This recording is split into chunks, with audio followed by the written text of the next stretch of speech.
Welcome. In front of me I have Samsung Galaxy A51 and I'll show you how you can connect to the Wi-Fi network.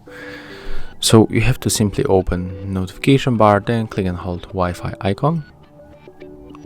Right now we can choose the different networks. So if you don't have here any network, you can tap here and then tap to refresh, but it's not available here, so we can simply turn off Wi-Fi and then turn it on back, and after that the list will be refreshed. I'm going to pick Zenfone 7 Pro, and then when you tap right here you are able to see your password and you will be sure that it's correct for 100%, and then we can click connect if you input your password.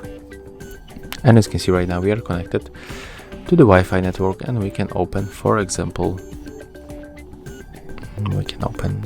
maybe Play Store. As you can see it works. If you find this video helpful, remember to leave a like, comment and subscribe.